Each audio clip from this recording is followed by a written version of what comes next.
Today is May 29th, Wednesday, my dudes, 2024, and we are situated on Caucus Leader Day. That means Justin Trudeau, Pierre Poilievre, and Jagmeet Singh are all going to be going toe-to-toe from coast to coast to coast, debating on everything that's been going on. Immigration is likely to come up. Affordability is likely to be a center of debating points. It's going to be very good. There's been a lot of social media tensions, a lot of stirring the pot that's happened so far this week, and we're only Wednesday, so this should be pretty exciting, as well as they're taking off for the summer break, I think in like 3 or 4 weeks. So there's less time to be accountable, and people, this is usually where you get a little bit edgier. Leading into the summer break and leading into the Christmas holidays, that's usually the spiciest time to watch Question Period. So that's exactly where we find ourselves situated today.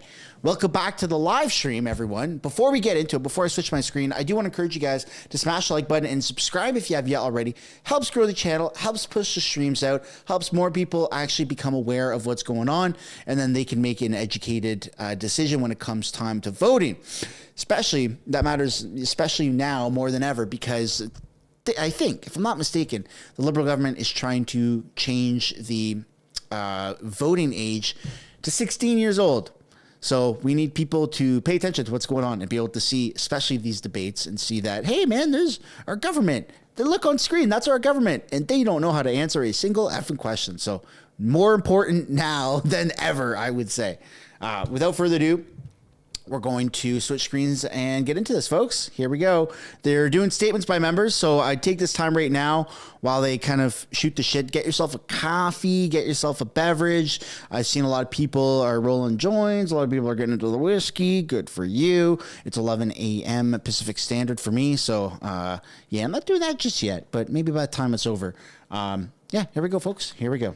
Speaker, just like you, I'm an avid runner, Speaker, so it brings me great joy today to celebrate the 50th anniversary of the Ottawa Race Weekend. Just past weekend, thousands of people participated in the 50th season of the Ottawa Race Weekend, running through this magnificent, beautiful capital city of R on both sides of the Ottawa and Gatineau, on both sides of the Ottawa River. Speaker, this is just not a run, but it's a weekend-long festival of fitness, really encouraging Canadians to be active. People of all abilities are able to participate, even young kids running 1 or 2 kilometer races, not to mention thousands of people running the marathon. It also raises money for important charities. Just last year, over $1 million were raised. I want to thank the staff, all the volunteers, for making Ottawa Race Weekend such a success over the last 50 years. Thank you, Speaker. The Honourable Member for Jonquière. Mr. Speaker, today I'd like to tell you about an exceptional 9-year-old. Mademoiselle Gisèle Fortin. For 3 years, she's been spending every Monday night mastering karate. For Gisèle, this is particularly a challenge because she has cerebral palsy that affects her legs, but with the help and support of her parents and her karate instructor, Jean-François Laforge, Gisèle has been overcoming these obstacles. In April, Gisèle participated in the Quebec Open, a major karate competition, and she received the silver medal in the physical challenge category. Despite moments of doubt, Gisèle has embodied perseverance, discipline, and determination. She reminds all of us, as Xavier Dolan said, that everything is possible for those who know how to dream, work hard, and never give up. Congratulations, Gisèle.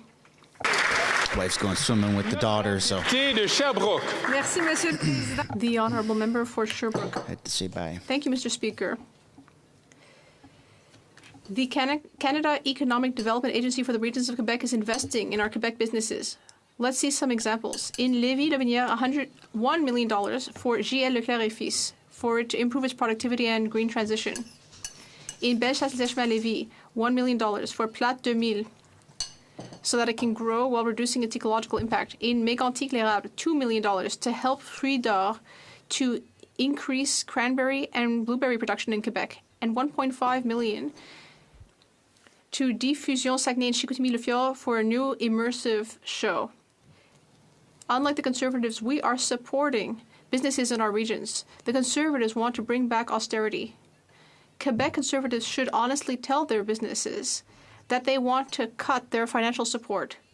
We will create new jobs and grow the Quebec economy. The honourable member from Calgary-Nose Hill.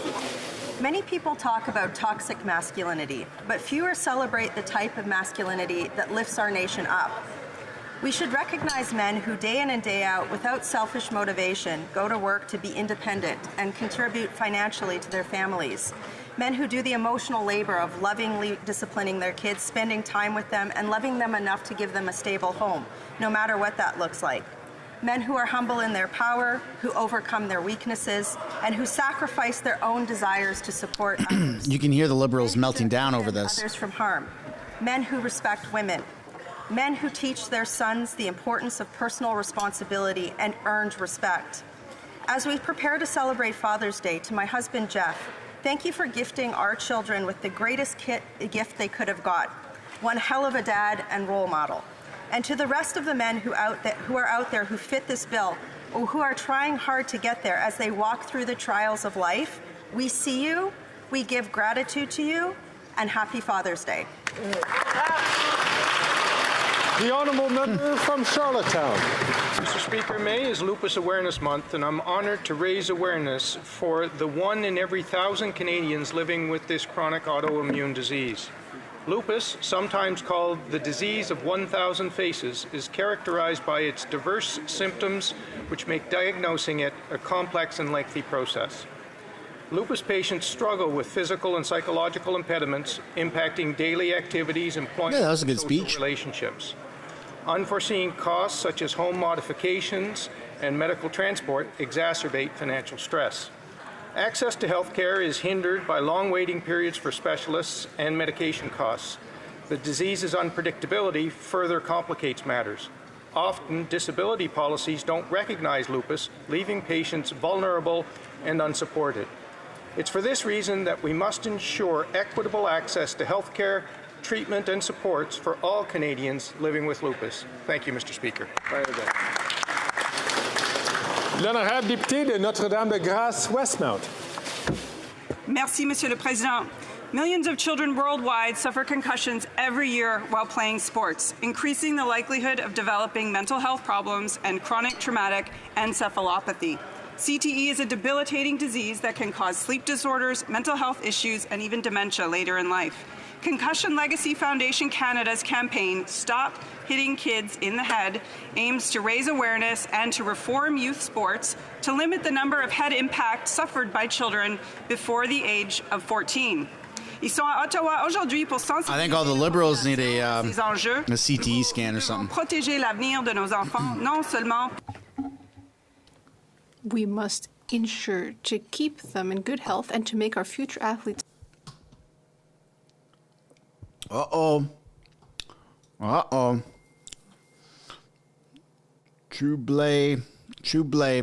We've got some trouble here.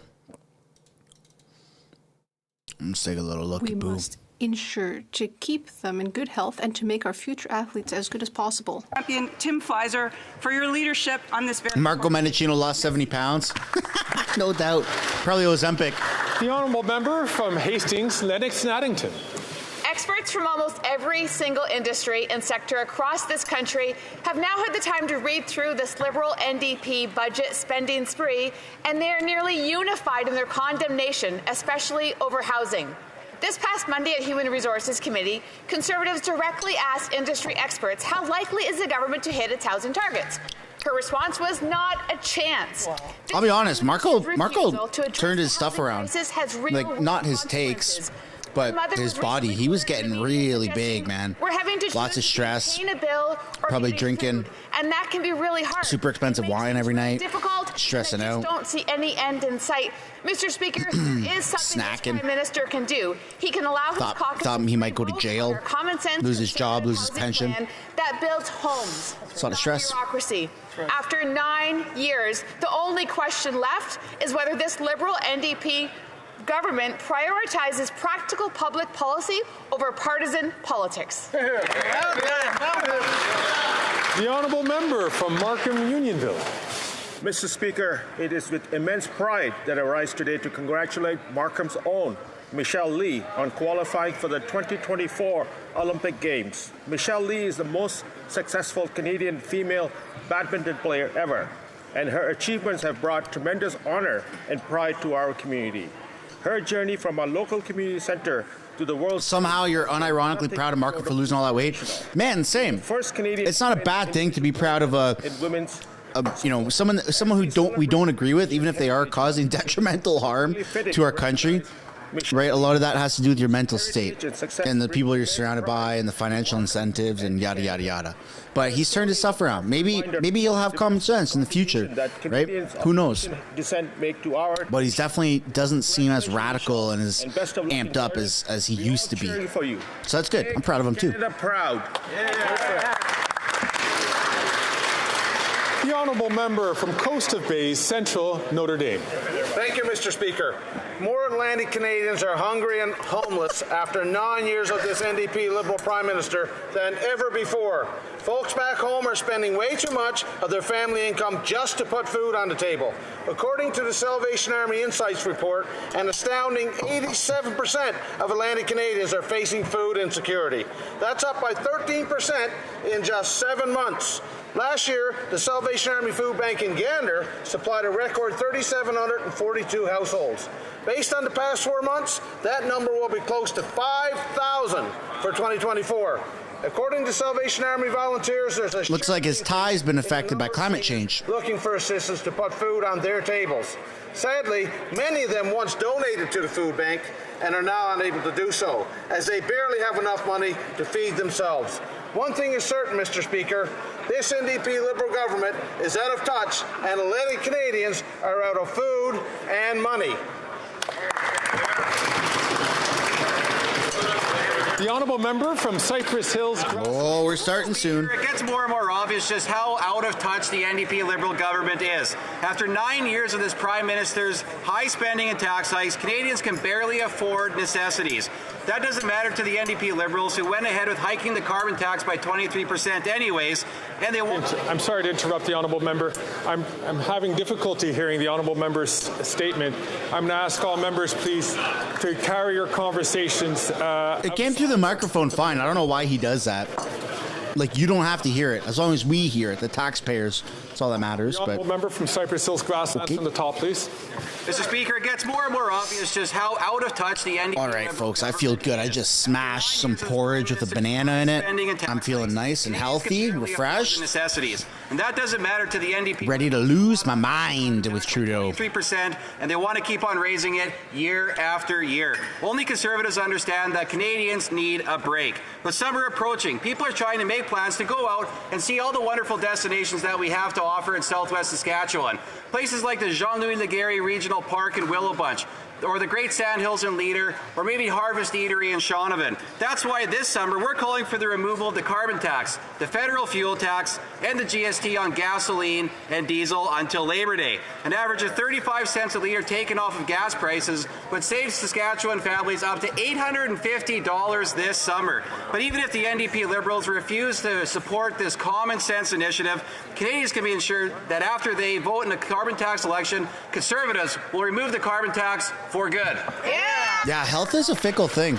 You don't eat healthy, it affects your mental state. You're physically unhealthy, you're mentally unhealthy. Aurora Oak Ridge. You eat healthy, you have a better chance of being mentally resilient. Put their names and it feeds off each other. Serve nomination in my riding of Aurora, Oak Ridges, and Richmond Hill. And you know what? W's in the chat for bananas. I'm on board with that. W's in the chat for bananas. This example is not the exception. It demonstrates a lack of support for women and women's rights throughout the Conservative Party. And it's just the tip of the iceberg. Recently, we saw the chairperson on the Standing Committee of the Status of Women summarily removed by the Conservative leader. Was she too progressive, too strong? And anti-choice caucus members, one who recently shouted that women who get abortions are needing redemption, forgiveness, and God. Truly appalling. And their leader refuses to answer questions or make a commitment to proactively defend access to abortion, instead pointing to a written statement. Not good enough. Canadian women deserve a leader who doesn't just make hollow statements. We need and deserve a leader that proactively supports. Luckily, we have that leader and that party. Thank you to our Prime Minister.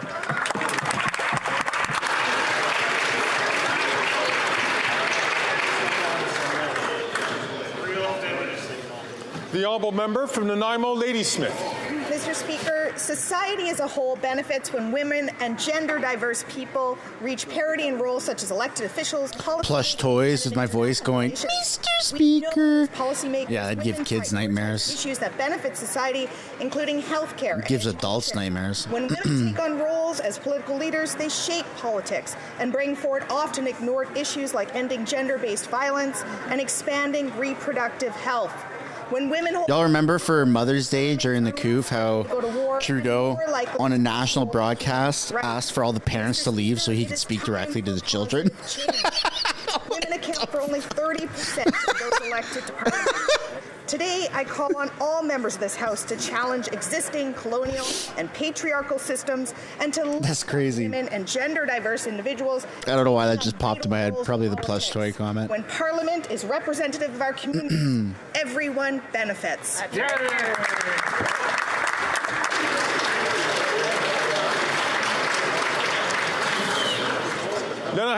right, we're moments away from starting here, folks. Mr. Speaker, Get yourself situated. Get yourself a coffee, drink, beverage, food, whatever you need. Anniversary this year. It's going to be good. It is a town of arts and culture. It was founded in 1849 and has always cared deeply about these fields. It has a piano-making factory and quite a number of festivals. It also cares about education and the media. For example, the newspaper Voix des Midi was founded there in 1937. And in 1967, the Sainte-Thérèse Seminary was converted into Lionel Groulx College.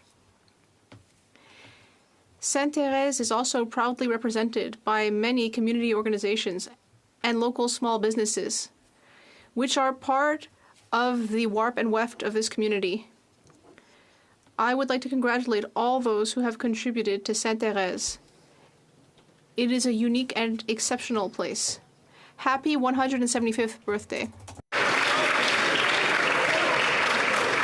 The honourable member from Regina Capel. The race to replace the Prime Minister is on, and global jet setter Mark Carbon Tax Carney is leading the field. While hardworking families struggle with the cost There's Pierre. He's been busy cozying up to Liberal Party elites in luxury rooms far away from the everyday struggles of hardworking Canadians. So the Finance Committee has called Carney to testify so he can come clean with Canadians. He's talking to somebody. He's saying something. Will he have the courage to testify, or will he keep campaigning behind closed doors? Canadians have a right to know. Interesting. He's covering his mouth. Minister's carbon tax, or why he couldn't name 1 cent of inflationary Liberal spending he would cut. Canadians need to know why Carney works for an investment firm that has $20 billion invested in the PRC. Is it because he can make bigger profits thanks to Beijing's lack of environmental and labor standards? Carbon tax Carney attacks Canada's oil and gas sector when he needs to earn a vote, but his company invests billions in oil and gas projects in other countries when he needs to earn a buck. All this to say, if the next Liberal leader wants to campaign for the job, the least he can do is come clean with Canadians and show up and testify. Nice. The honourable member from Sault Ste. Marie. Yeah, that was interesting. You know, in baseball, when they go to the pitcher's mound and the pitcher is talking to the coach or the manager, and he's got his glove covering his mouth and he's talking, but you can't see his lips. That's what Pierre just happened. My screen share cuts off like a sliver on the right and the left. But that's what Pierre was doing. He was covering his mouth like this and he was talking. And the blame it's interesting. Squarely laid at the former government's feet for inaction on cheap dump steel. We turn things around. Yeah, covering his mouth because of lip readers, yeah. New trade regime that has strengthened our steel industry from 2016 on. In 2024, in this year's budget, we've also announced the Border Services new Market Watch Unit to monitor unfair trade practices, increasing trade transparency, and helping the Canadian steel industry remain one of the best. In 2018, when Donald Trump put 232 tariffs on, we stood strong. We will always have the steel industry's workers' backs. Thank you very much. Oral Oral questions. Questions orales. Honorable Leader of the Opposition. Here we go, folks. Mr. Speaker, the Prime Minister had a revelation. In an interview with the Halifax Chronicle Herald, he said that when people ask him for even more money from the government, he simply answers, and I quote, "The second they do so, inflation goes up by the same amount." Wow. Why had I not thought of that in the past? Spending too much money causes inflation. Incredible. Will he unveil even more revelations and say that budgets do not simply balance themselves? The Right Honourable Prime Minister. Who would have thought? Mr. Speaker, the problem with the Leader of the Opposition is that he didn't listen to the rest of the sentence in the interview. That explains that we decided to invest in services, invest in support for Canadians, service that will help, like dental care. 2 million seniors have signed up to dental care. Over 100,000 have already obtained, since the 1st of May, dental care. Over 10,000 dentists have already registered and signed up, but the Conservative Party continues to be against dental care and to discourage dentists from registering. We are here to help Canadians. The Honourable Leader of the Opposition. Now, I understand the Prime Minister's logic. It causes inflation if the government spends money by directly sending checks to Canadians. But if they send it to fund red tape, it doesn't cause bureaucracy, apparently, Mr. Speaker, unless it comes with shattered promises and unrendered services, Mr. Speaker. It's true what the Prime Minister said. Finally, spending money that we don't have adds to the inflationary fire. Will he finally recognise that it's time for a common-sense plan, dollar-for-dollar approach to repair the budget and reduce inflation? The Right Honourable Prime Minister. Mr. Speaker, the Conservative Party voted against dental care in the name of inflation. They also voted against dental care for vulnerable people that haven't, for some of them, who haven't gone to the dentist for sometimes decades. Is that inflation? No, it's not. It's help for Canadians that are finding it very hard to pay for groceries, for example, who are concerned with the cost of living. We are sending direct aid, and the Conservatives are blocking it as much as possible. That's what it means to be here for Canadians. Leader of the Opposition. Speaker, the Prime Minister has had a revelation.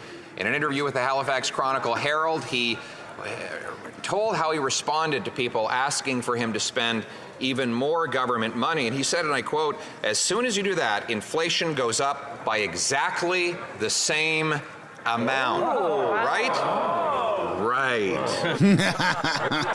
I think of that. My goodness. Spending money you don't have actually causes inflation. If he's in the middle of having epiphanies, has he also realized that budgets don't balance themselves? Drop some dummies in the chat. Prime Minister. Mr. Speaker. That's good. The Conservative Party has been using that approach about concerns on inflation to stand against things like national food programs for kids or dental care for seniors. They have stood and objected against and even campaigned against dental care for seniors over the past many months. But we've delivered to over 100,000 seniors of the 2 million who've already registered for dental care the support that they hadn't gotten in years or even decades. But he stands against it with some made-up excuse around inflation when delivering services delivers for Canadians. Oh, no. Pierre's coming back. He calls his own words a made-up excuse, Mr. Speaker. You can't make this stuff up. He said that when people ask him, can you send us more benefits or send us an extra $1,000 a month? Well, he responds, as soon as you do that, inflation goes up by exactly the same amount. Oh, boy. Right?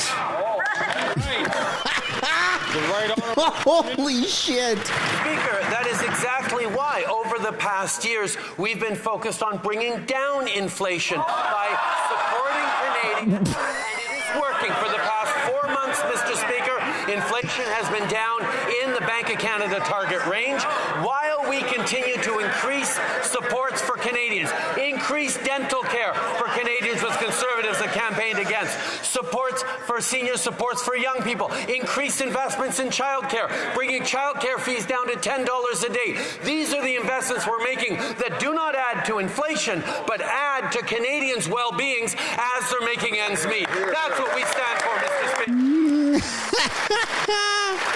Oh, man, this is going to come back really hard on him. He finally, for once, thought about monetary policy. He said, as soon as you spend more, inflation goes up by exactly the same amount. Right. And he is right for once. But repeating the same costly promises that he has already broken does not change that fundamental monetary rule. So will the Prime Minister acknowledge that, yes, the economy is about numbers, that people pay their rent in numbers, their gas in numbers, their groceries in numbers, and that the numbers are too high? Yeah, well said. The Right Honourable Prime Minister. Fundamental difference in perspective between the Conservatives and this Liberal government.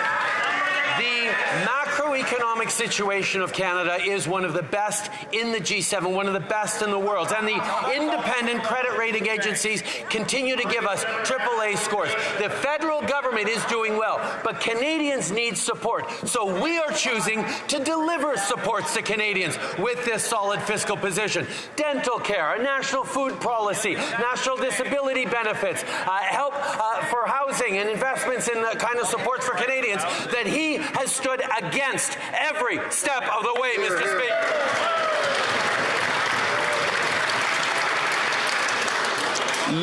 The Honourable Member for Belleuil-Chambly. Mr. Speaker,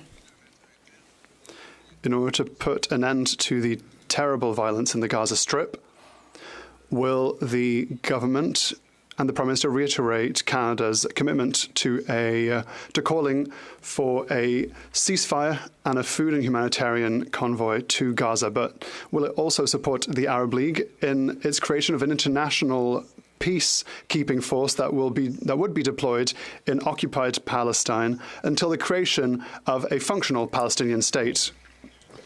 The Right Honourable Prime Minister. Why are we meddling with things in the Middle East still? Concerned about the violence happening in Gaza through the devastating actions of the Israeli army in Rafah, for example. As we have done since December, we continue to call for a ceasefire. We're asking that there be a significant increase in humanitarian assistance to the people of Gaza, and we're working with our partners and allies and friends in the region to establish a process through towards a two-state solution with a safe and recognized Palestinian state. Yes, we're working in that direction, Mr. Speaker. The Honourable Member for Belleuil-Chambly. Mr. Speaker, the Prime Minister doesn't have to say yes or that he agrees. I would like to ask him a question nonetheless. Does he recognize that short-term peace or sustainable peace in Gaza will require the intervention of an international peacekeeping force, so that there is a wall between the terrorists of Hamas and the Israeli government? The Right Honourable Prime Minister. Mr. Speaker, for months now we have worked with our G7 allies and other democracies in the world. We have also been working with partners in the region, the government of Egypt, the government of Jordan, and other countries with which we are working in order to try and find a solution, a way to be back on track towards a two-state solution that would be approved, that were rejected by Hamas and Netanyahu. We have to continue to work towards a two-state solution as rapidly as possible, and we'll continue to do that work in this direction because it's necessary to do so. The Honourable Member from Burnaby South. Let's focus on Canada. Children killed in Rafah cannot be forgotten. We can't look away And while the leader of the Conservative Party is a cheerleader for the brutal Netanyahu government, this Prime Minister is offering little more than thoughts and prayer. He can take action right now. He could impose a two-way arms embargo. He could sanction Netanyahu's war cabinet. So will the Prime Minister take concrete action today, or will he keep on walking away? The Right Honourable Prime Minister. Mr. Speaker, we are horrified by the civilian deaths caused by the Israeli strikes in Rafah. We need to see an end to the violence, to the humanitarian tragedy ongoing, which is why we are continuing to put pressure on the Israeli government to cease its military operations in Rafah, why we're calling for more humanitarian aid to get in, why we've been calling for a ceasefire since December, Mr. Speaker, including in votes at the UN, and we will continue to. We need to see more humanitarian aid in. We need to see hostages released. We need to see an end to this violence and a path towards a two-state solution once again.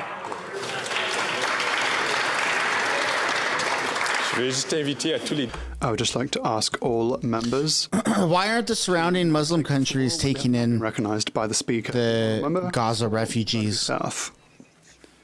Embargo now.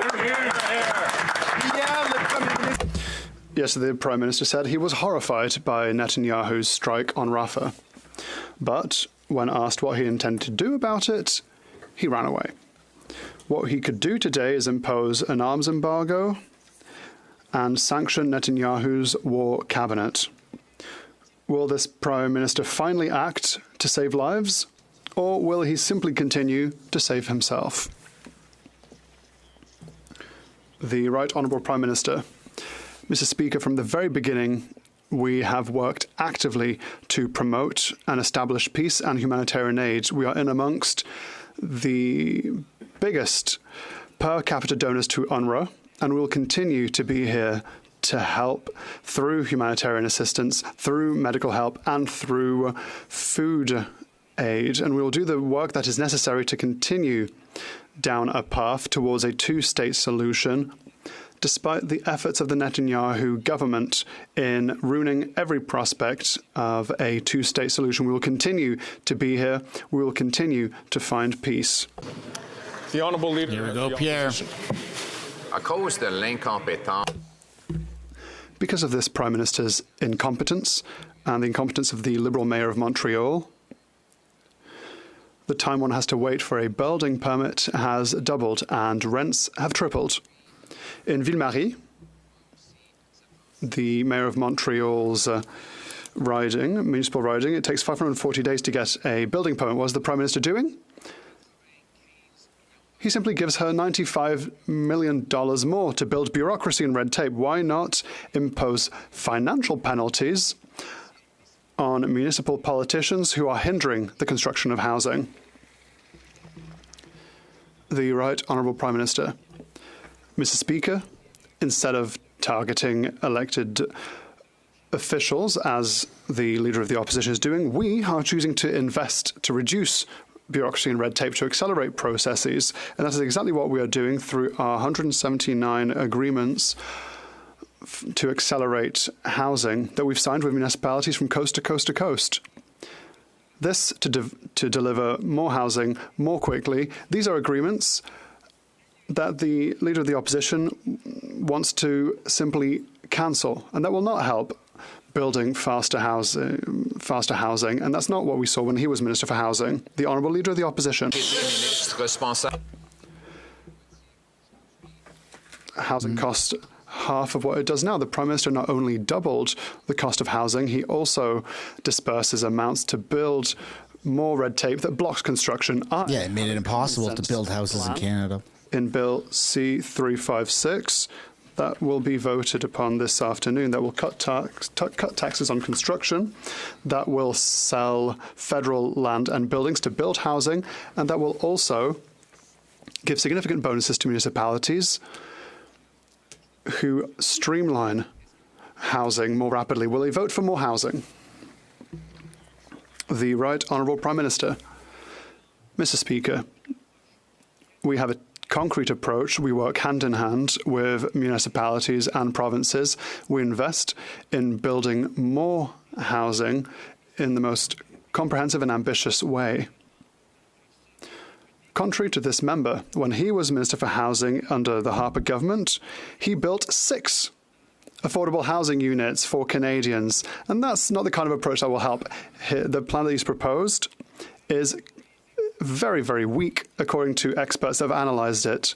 We have a concrete plan, and he refuses to invest to help Canadians. The Honourable Leader of the Opposition. When I was a minister, we built close to 200,000 housing and apartment units.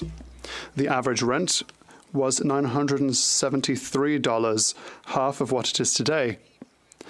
He works in partnership with municipal officials to double the cost of building a house. My common sense approach will increase housing, will give a bonus to municipalities that go beyond an increase of 15% in building houses. If not, they'll be penalised. Why should we not pay for results? Are they going to pay for more bureaucracy or for more results? The Right Honourable Prime Minister. Mr. Speaker, we are undertaking efforts to put an end to the housing crisis through an achievable... They've had 9 years. Let's talk about experts. If you haven't done something by now, you're not going to do something moving forward. Was a very flaccid approach to housing with many loopholes. That's why the opposition leader did not want to have a debate on his non-plan. He doesn't want to debate it because he lost 800,000 apartment units when he was Minister for Housing, and he only built 6 affordable housing units. I would like to ask all members to please not take the floor when I've not been recognised by the Speaker. Smash the like button if you guys haven't yet. When I was housing minister, we built almost 200,000 houses and apartments, with the average rent being $973 for a one-bedroom apartment. But this Prime Minister is not worth the cost of housing, which has doubled 9 years after he and the NDP took power. What's he doing about it? He's giving $500 million to the mayor of Toronto, who has just jacked up home building taxes by 20%. Why does he reward local government gatekeepers that block the homes that Canadians need? Why does he reward failure? The Right Honourable Prime Minister. It's the Liberal motto. We are leading on the efforts to solve this housing crisis with a plan that is ambitious and concrete. Okay.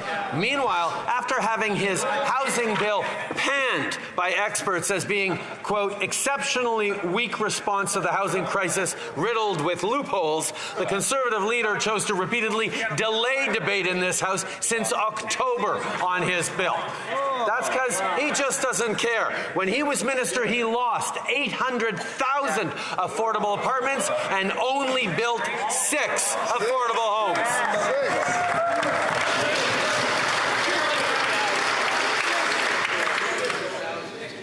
The Honourable Leader of the Opposition. Actually, the number is closer to 200,000, but the Prime Minister has never been very good with numbers, right? So the Prime Minister cites the government-funded bureaucrats and liberal academics to bolster his approach, which has doubled housing costs in just 9 years, partly because he gives money to municipalities and politicians like Winnipeg, where they just blocked 2,000 homes right next to a government-funded transit station built for those homes. Why won't he accept my common sense plan to give bonuses to those municipalities that permit more building and penalties to those that stand in the way? The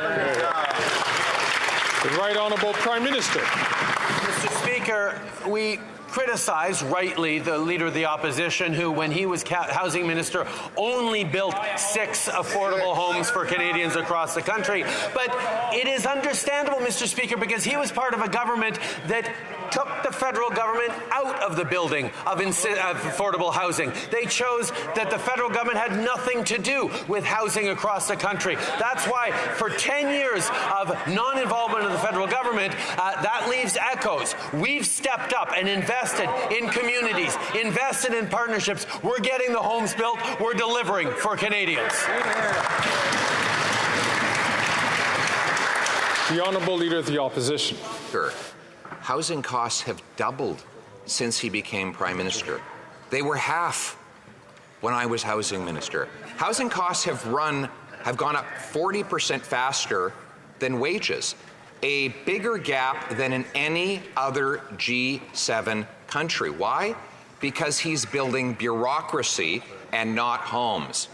Why won't he accept my common sense plan to require municipalities permit 15% more building, sell off 6,000 federal buildings to build homes, and cut taxes so builders can build? That sounds pretty good to me. Honourable Prime Minister. Mr. Speaker, just like when he was Housing Minister, his solution is to do less to help Canadians, to invest less in supporting municipalities as they build housing, to get out of the way and leave Canadians to fend for themselves. That is his political philosophy. It is a political philosophy. It's just not the one that supports Canadians. It's not the one that is delivering for Canadians as we step up with the most ambitious and achievable housing plan this country has ever seen. We will continue to be there to invest in housing accelerators. We will be there to continue to take the GST off of purpose-built apartments. We will be there for Canadians.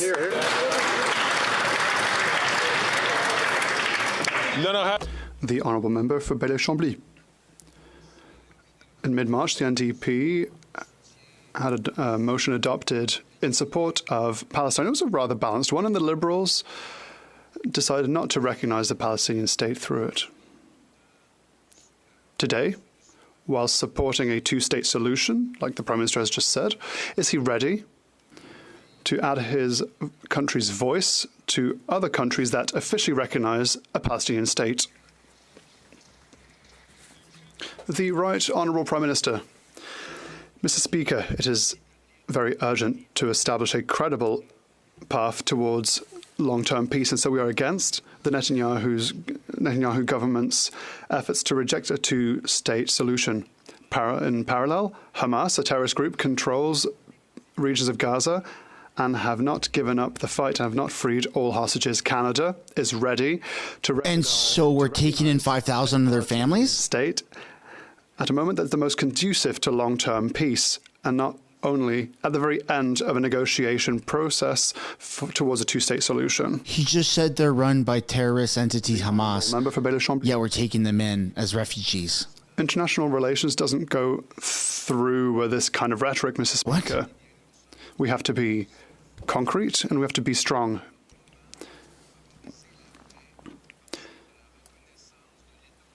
Is the best time to recognize the Palestinian state not now? The Right Honourable Prime Minister.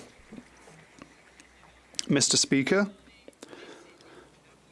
for decades, Canada's position has been eminently clear and continues to be eminently clear. The only solution for peace in the Middle East is to have a safe and recognized Palestinian state next to an Israeli state that is safe and recognized. That's the only way.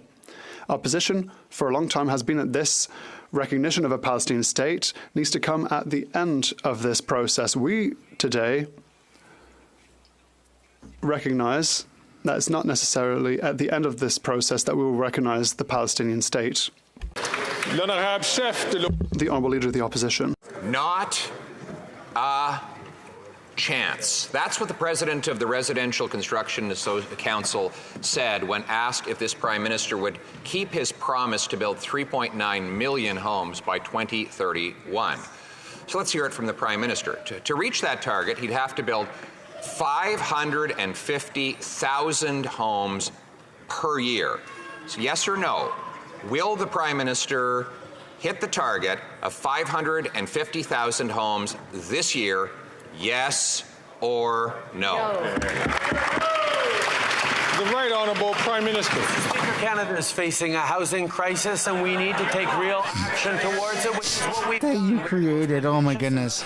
He's in crazy denial. That this country's ever seen. But, Mr. Speaker, that's not to say we haven't had housing crises before. It is not to say we haven't solved housing crises before. At the end of World War II, there was a need for massive new housing, and Canada stepped up and got that housing built. Indeed, when the boomers came of age, there was a need for massive housing. housing, and we made investments, and the federal government helped build housing across the country for boomers. We are doing that now as we build housing. The Honourable Leader of the Opposition. That was a wonderful history lesson, except it didn't answer the question. He promised he'd lower housing costs in 2015. He doubled them. Pierre. He promised he'd double home building. It actually went down and is still dropping. But now he's promising 3.9 million brand new homes by 2031. That means he'd have to build 550,000 this year and every year. So once again, will the Prime Minister keep his promise to build 550,000 homes this year? Yes or no?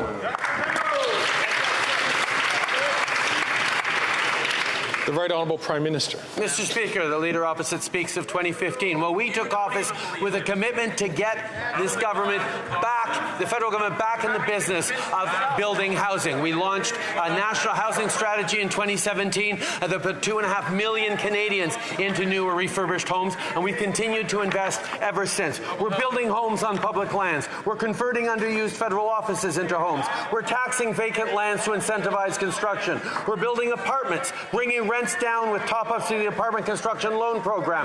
We're scaling up modular housing. We're launching Canada Builds to lead a Team Canada effort to build more homes and more, Mr. Speaker. L'honorable chef de l'opposition.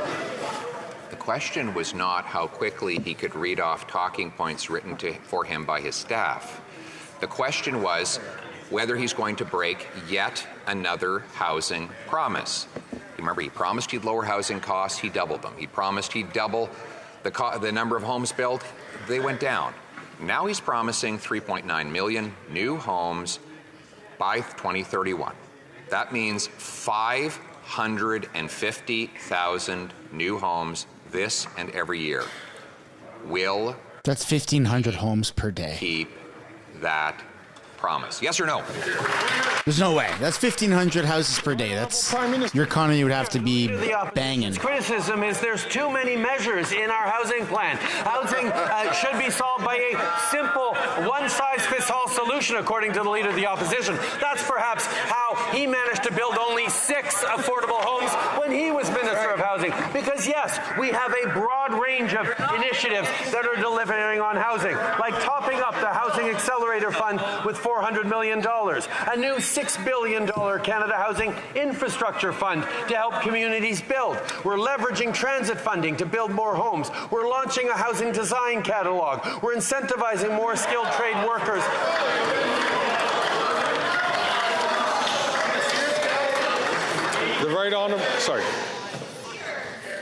The Honourable Leader of the Opposition.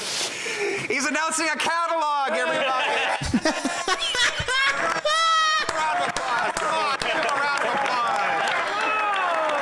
Oh my God! Afford a home. You might end up in a tent. Your rent is doubled, but hey, you've got a brand new catalog. Mr. Speaker, the question was, will he build 550,000 new homes? Yes or no? Hey, let's get some W's in the chat. That was entertaining, making a mockery of the government. He mentioned the history lesson. Well, if he was housing minister, he should have known that the way we solved the housing crisis after World War II was by putting forward a catalog of homes that builders could access to build extremely rapidly right across the country. So yes, that's one of the measures we're bringing back. And his mockery of concrete initiatives that are going to deliver for Canadians is exactly what's wrong with his approach. He'd rather mock and insult than actually roll up his sleeves and get solutions built for Canadians.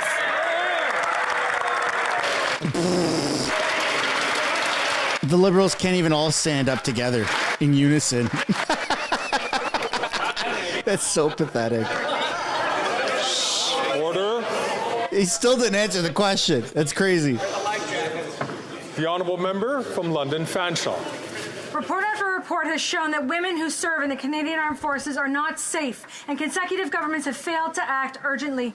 Shamefully, a new report revealed that 5% of women have been sexually attacked at their military colleges in the last 12 months. Justice Arbour was clear. Now is the time to end the toxic culture that exists within these colleges. Women deserve a safe place to train and to learn. When will the Prime Minister act to protect women who are the future generation of the Canadian Armed Forces?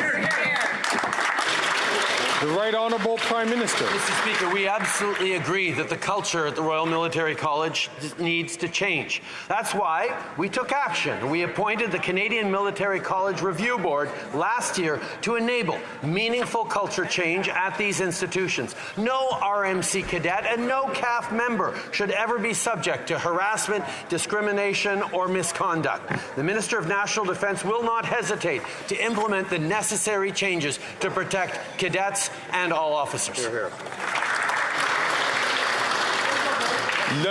The Honourable Member for Rosemount La Petite Patrie. Mr. Speaker, did you find last summer difficult? This is a pretty good episode, I told you guys. Fires, the evacuations, the smoke in the sky, the heat waves. But hold on to your hats, because the summer of 2023 may well have been the most pleasant for the next 20 years.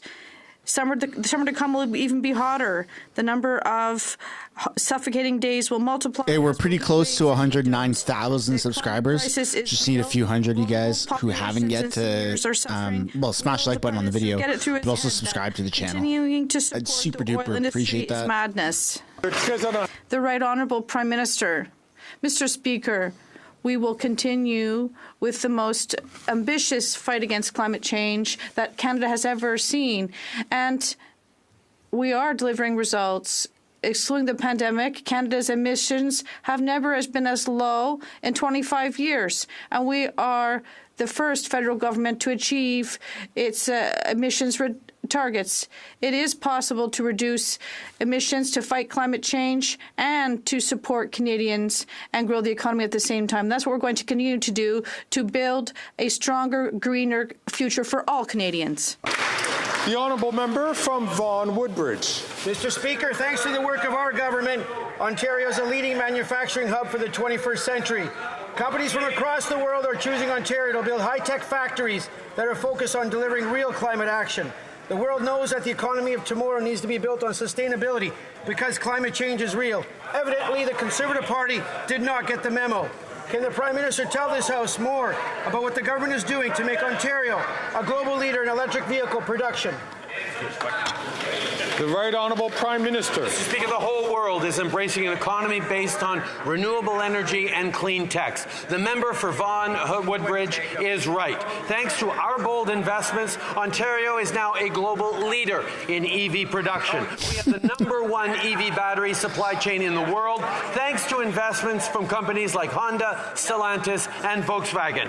These are thousands of good jobs and billions of dollars invested in Ontario that the Conservative Party is opposing for no good reason. Shame on them, Mr. Speaker. Because we're broke.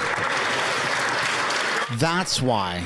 The Honourable Leader of the Opposition. This morning, a shocking article in La Presse says that children escorted by police to leave daycares because of homeless people and injection sites next to them. I'm quoting the director of the daycare. It's not normal to have to walk through with policemen around a daycare.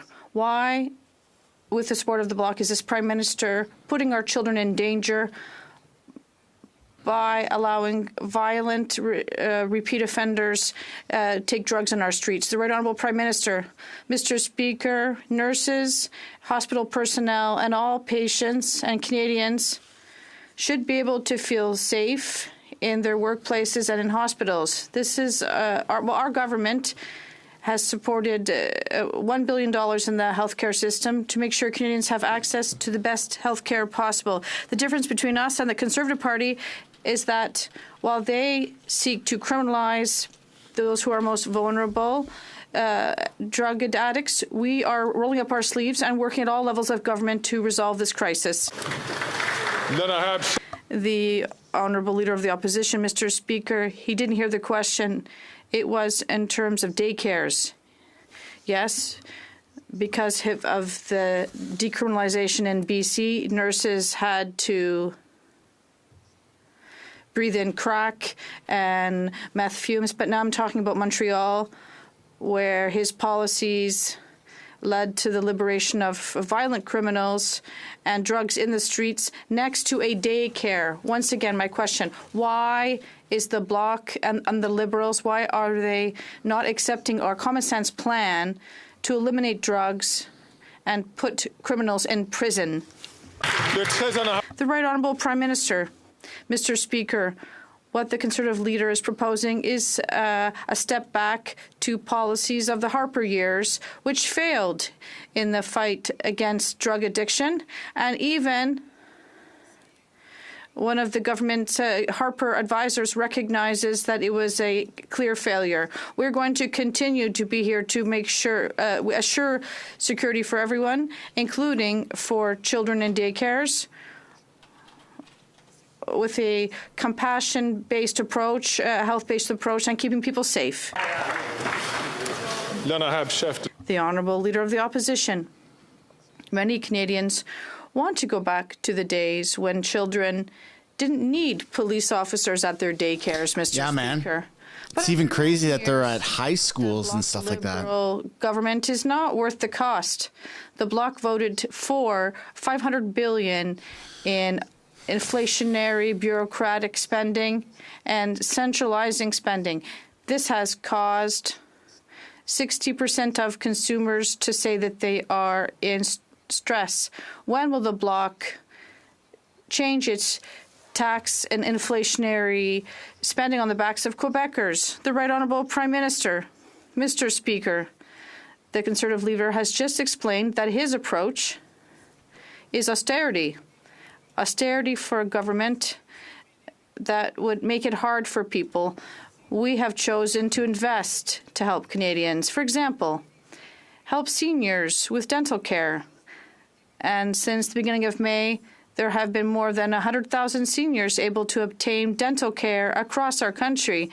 This is an initiative that helps keep costs down and take care of vulnerable people. And the Conservative Party will continues to vote against it and even tried to block it across the country. This is shameful.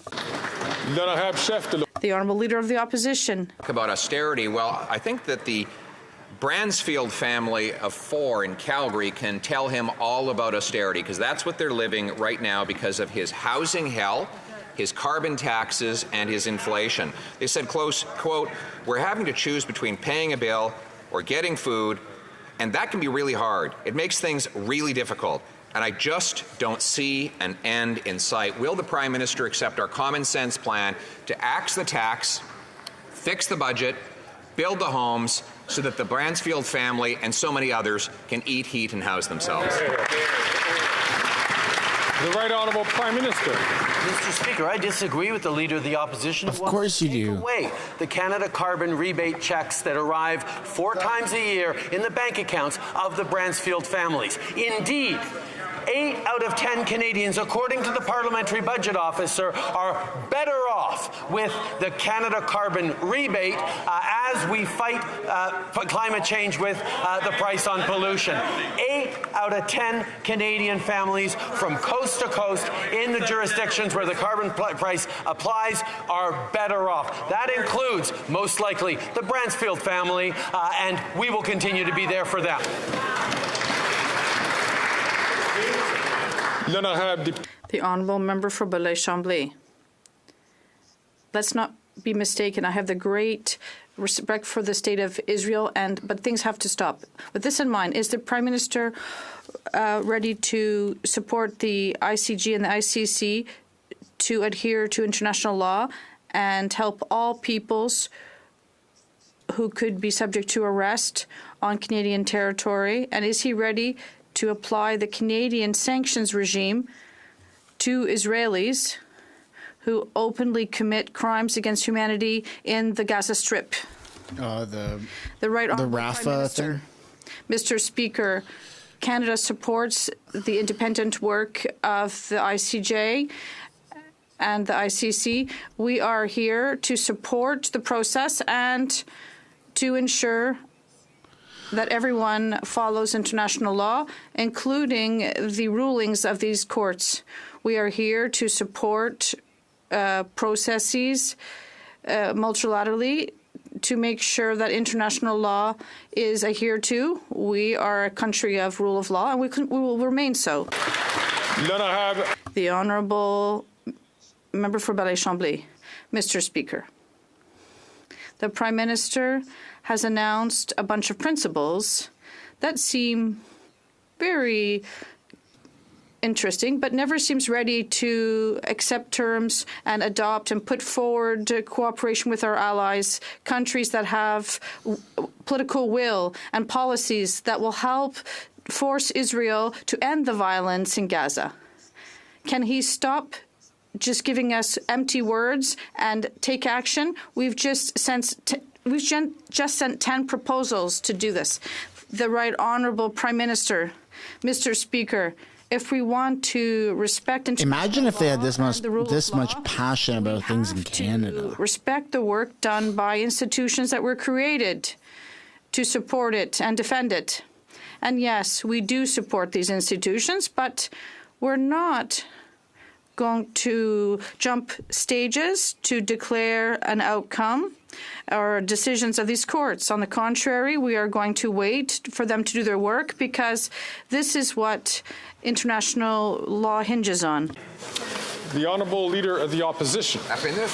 After 9 years, the Bloc Liberals aren't worth the cost. The Bloc has not only voted for $500 billion in appropriations that are centralizing, bureaucratic and inflationary, but they want to radically increase taxes on gas and diesel for Quebecers in the regions. Unlike the Conservatives who want to cut taxes, we are proposing to give a tax vacation for Quebecers on gas and diesel. Will the Prime Minister accept my common sense plan to reduce gas by 10 cents a litre for this summer? The Right Honourable Prime Minister. The Conservative leader has a problem. His messages don't reach Quebec. Quebecers don't want to hear his ideas taking a step back in the fight against climate change. It's something that Quebecers understand very well. So his solutions are attacking the Bloc or Quebec members or Quebecers themselves to try to take steps back in the fight against climate change. It will fail because the Conservative leader does not understand Quebecers and does not understand, in fact, most Canadians that know that climate change is real and we need to tackle it. The Honourable Leader of the Opposition, Mr. Speaker. When Conservatives were in power, the Bloc was almost eliminated because we reduced government and allowed Quebec to have autonomy. Quebecers were in charge of their destiny, but they have centralizing powers and policies, and that is why these two parties are cooperating together. Will he finally accept to unite the country with a federal government that is smaller so we can have Quebec and Quebecers that are stronger? The Right Honourable Prime Minister. How is it that Pierre and the Conservatives are the only ones advocating to do something good for the country? Has existed because of the Out of all the parties. But let's put this aside, Mr. Speaker, to underscore the reality that we'll always be here to defend Quebecers. We'll always be here to work.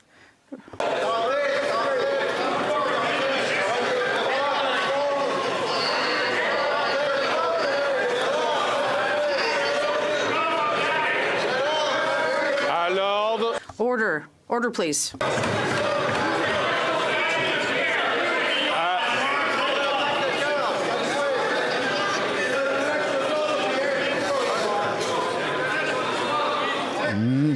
Bit of a zoo. Hey. Hey. Keep it down over there. For Marc-Aurèle Fortin. Sorry. Yeah, I'm thinking he's going to mute the mic as well. I would ask the member to continue their discussions behind the curtains, please. I will ask the Prime Minister to start again from the top. Mr. Speaker, we've just seen, finally, after months, the Conservative caucus in Quebec wake up and finally talk. The reality is that when we talk about the environment, the Conservatives in Quebec say nothing. When we talk about the rights of women, the Quebec Conservatives say nothing. And we have seen shameful behavior from the Conservative caucus in Quebec, from the Conservatives, because they refuse to stand up for Quebec values. They tackle other Quebec members. This is shameful. They should apologize to all Quebecers. There you go, Pierre. Smack him down.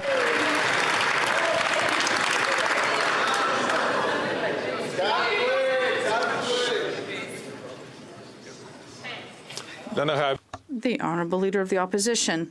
Mr. Speaker, he has just gone off the rails. He's lost control. He is so angry. Why?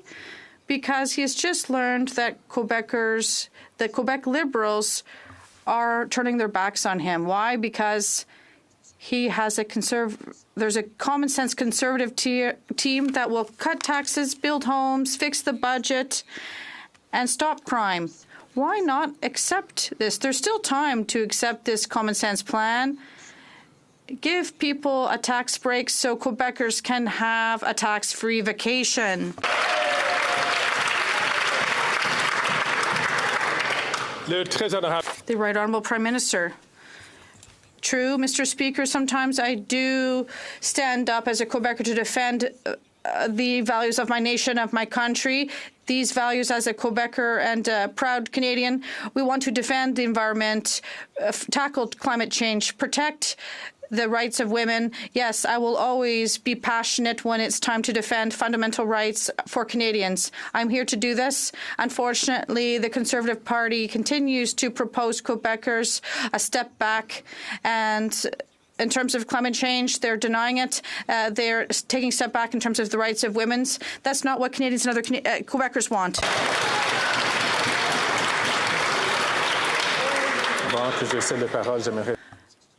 I'd like to apologize to the member of Marc Aurel Fortin. It wasn't the honourable member. Mr. Speaker, this government knows that climate change isn't just necessary for the future of the planet. It's also how Canada stays competitive. Last year, $2.4 trillion was invested in creating our net zero economy. Can the Prime Minister highlight some of the steps the government is taking to attract clean investment to Canada? The Right Honourable Prime Minister. Mr. Speaker, I'd like to thank the member for his question. The reason the world is adopting a greener economy, well, because Canada remains competitive, because we're investing billions in clean tech, and our plan's already working. Companies are building new factories and are creating thousands of well-paying jobs in Quebec and across the country. The Conservative leader doesn't have a climate plan and therefore has no economic plan. While him and the Conservative caucus try to bring Canada back to the Stone Age, we're remaining focused on a stronger, greener economy. A stoner. Oopsie. Leader of the opposition. Plan to axe the tax, build the homes, That's a funny slip and up. stop the crime. But of course, the NDP is keeping this costly prime minister in office for another year and a half while people starve and are forced to live in tents. Those Canadians who've been able to hold on to their homes, they can't afford a vacation, but maybe a staycation. So we're asking today that the Prime Minister vote for a motion we will introduce tomorrow, which will give Canadians a 35-cent a litre gas tax break until Labor Day. Will the Prime Minister axe the taxes so Canadians can have a staycation? The Right Honourable Prime Minister. Mr. Speaker, the Conservative Party is proposing to eliminate the Canada Carbon Rebate. This is a rebate that arrives 4 times a year in the pockets of Canadian families that, according to experts, economists, and the Parliamentary Budget Officer, puts more money in the pockets of 8 out of 10 Canadian families in the jurisdictions in which it applies. This is more money in people's pockets while we fight climate change. No one agrees with that. It's been debunked. Change Canada has ever seen. This is what the Conservative leader continues to rally against: affordability and climate fight. Yeah, I don't know. The Honourable Leader of the Opposition. Of course, the Prime Minister is doing neither. After 9 years, the NDP Liberal Prime Minister is not worth the cost, and neither is his carbon tax, which the Parliamentary Budget Officer finds costs more to 60% of Canadians than they get back in phony rebates. Mr. Speaker, going into the summer, the Prime Minister plans to hike taxes again. Canadians need a break now more than ever. Can he put aside his wacko ideology long enough to give Canadians a break by axing all the taxes on fuel for summer vacation? The Right Honourable Prime Minister. Mr. Speaker, it's not ideology to understand that fighting climate change and growing the economy while putting money in people's pockets is a good thing, because that's exactly what this government has done.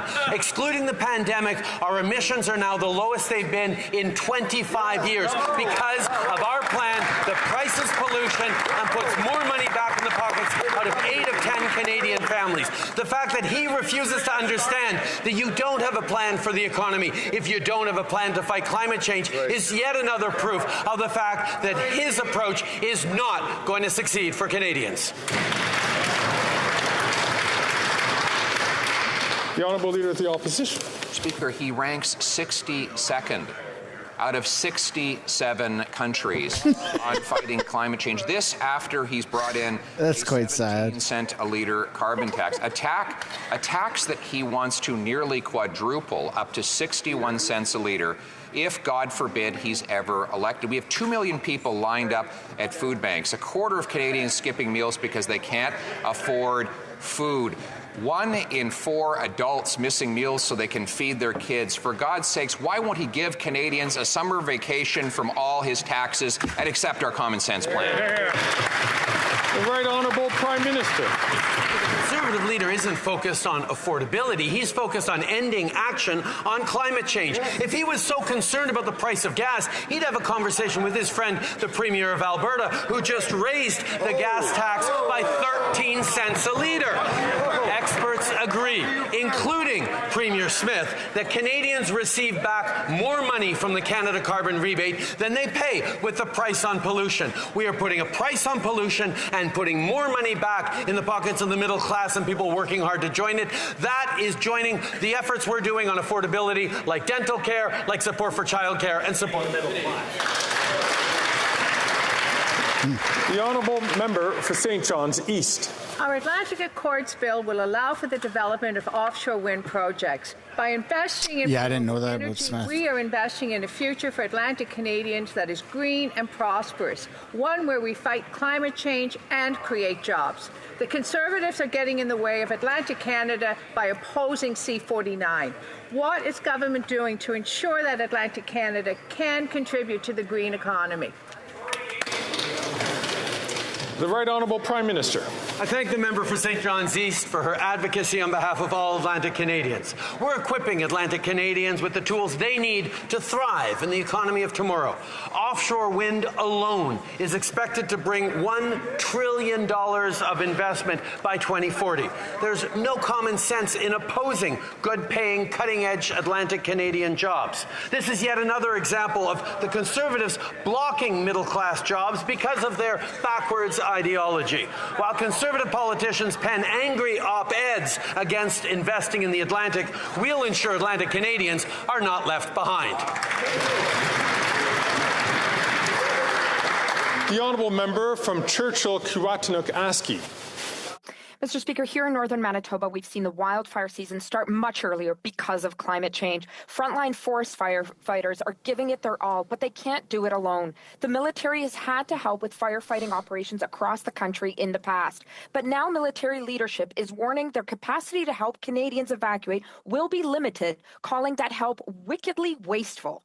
Let's be clear, we are facing a climate emergency. So if these domestic operations aren't a priority for our military, then what is? Can Canadians count on this government to call in the military when we need help? The Right Honourable Prime Minister. Mr. Speaker, I am certain the member opposite did not mean to disparage the extraordinary women and men of the Canadian Armed Forces who continue to step up and for Canadians, as they did all through last summer, as they will through this summer, where and when needed. But we also recognize that wildfires are getting worse, that the impacts of climate change are having more and more impacts on floods, droughts, and wildfires. What the hell did he just do with his face? That was weird. So call on more resources from civil society and elsewhere to support in these times of emergency. The Honourable Member for Richmond Arthabaska. Mr. Speaker, we have learned very bad news in my riding this year. For many years, we've had a Canada Day party in Victoriaville involving many municipalities, but for a reason we don't know, the Minister of Canadian Heritage doesn't seem to be giving any funds to the Canada Day party organization, despite the fact that there's members of the business community involved and many others. On July 1st, there'll be no Canada Day party. What does the Prime Minister think of this? The Right Honourable Prime Minister. Mr. Speaker, I am troubled by this information, and I will certainly follow up to see what we can do, because Canadians across this country should be able to celebrate our national holiday with all the festivities that we'll see in our communities. And I appreciate enormously that the member has brought this concern to my attention, and we will follow up with his office. This is the end of the question. Oh, thank goodness, folks. All right, we're not going to look at who's in the gallery. We made that mistake in the past. We are not doing that again. That's where we're going to end this video, folks. On your way out, I would like to encourage you guys, if you have not yet, it would be super appreciated if you guys smash the like button and subscribe to the channel.